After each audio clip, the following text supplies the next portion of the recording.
ಗೌರಿ ಕಲ್ಯಾಣ ಇವತ್ತಿನ ಸಂಚಿಕೆಯಲ್ಲಿ ಏನಾಗುತ್ತೆ ಅಂತ ಅಂದರೆ, ಈ ಕಡೆ ವಿವೇಕ್ ಗೌರಿ ಅವರಿಬ್ಬರು ಮೋನಿಕಾ ಹಾಗೆ ಅನಿಕೇತ್ನ ಕಣ್ಣು ಅಂತ ಬಂದಿರ್ತಾರೆ. ಹಾಗೆ ಕಣ್ಣು ಹಿಡಿತಾರೆ ಕೂಡ. ಇವರನ್ನು ನೋಡಿದ ಮೋನಿಕಾ ಅಲ್ಲಿಂದ ತಕ್ಷಣ ತನ್ನ ಬ್ಯಾಗನ್ನು ತೊಗೊಂಡು ಪರಾರಿ ಆಗ್ತಾಳೆ. ಅವ್ರನ್ನ ಹಿಡಿಯೋಕ್ಕೆ ಅಂತ ಇವರು ವಿವೇಕ್ ಗೌರಿ ಹೋಗ್ತಾರೆ, ಆದರೆ ಅವಳು ಸಿಗಲ್ಲ, ಪರಾರಿ ಆಗಿಬಿಡ್ತಾಳೆ. ಈ ಕಡೆ ಅನಿಕೇತ್ನ ರೆಡ್ ಹ್ಯಾಂಡಾಗಿ ಹಿಡಿದ್ಬಿಟ್ಟು ಅವನನ್ನು ಚೆನ್ನಾಗಿ ವಿವೇಕ್ ಬಾರಿಸ್ತಿರ್ತಾನೆ.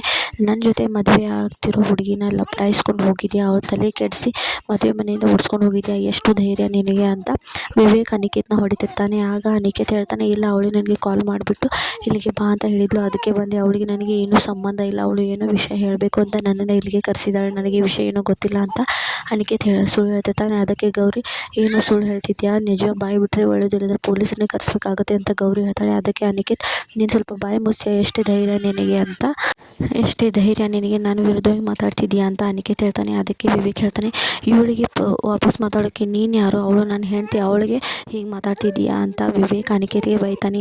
ಈ ಮಾತನ್ನು ಕೇಳಿದ ಗೌರಿಗೆ ತುಂಬಾ ಖುಷಿ ಆಗುತ್ತೆ.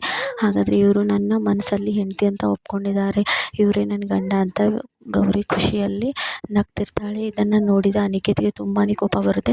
ಇವಳು ನಿನ್ನ ಹೆಂಡ್ತಿನ ಬ್ರೋ, ಇವಳು ನಿನಗೆ ಮೋಸ ಮಾಡಿದಾಳೆ, ಇವಳನ್ನ ಹೆಂಡತಿ ಅಂತ ಒಪ್ಕೊಂಡಿದೆಯಾ ಅಂತ ಅನಿಕೇತ್ ಕೇಳ್ತಾನೆ. ಅದಕ್ಕೆ ವಿವೇಕ್, ಈಗ ನಿನ್ನ ನಿಜವನ್ನೆಲ್ಲ ಗೊತ್ತಾಯ್ತಲ್ಲ, ಮತ್ತು ಇವಳೇ ನನ್ನ ಹೆಂಡತಿ, ಇವಳು ತುಂಬ ಸಾರಿ ಹೇಳಿದ್ಲು ನಂದೇನು ತಪ್ಪಿಲ್ಲ ಅಂತ, ಆದರೂ ಕೂಡ ನಾನು ಇವಳನ್ನು ನಂಬಲಿಲ್ಲ. ಇವರು ಇಷ್ಟು ಸ್ಟ್ರಾಂಗಾಗಿ ಇಷ್ಟು ದಿನ ವಾದ ಮಾಡ್ತಿರೋದನ್ನು ನೋಡಿ ಆವಾಗ ನನಗೆ ಅನಿಸ್ತು ಇವಳು ತಪ್ಪಿಲ್ಲ ಅಂತ ಗೊತ್ತಾದರೆ ಇವಳು ನನ್ನ ಹೆಂಡತಿ ಅಂತ ಒಪ್ಕೊಳ್ತೀನಿ ಅಂತ ನಾನು ಹೇಳಿದ್ದೆ ಅಂತ ವಿವೇಕ್ ಹೇಳ್ತಾನೆ.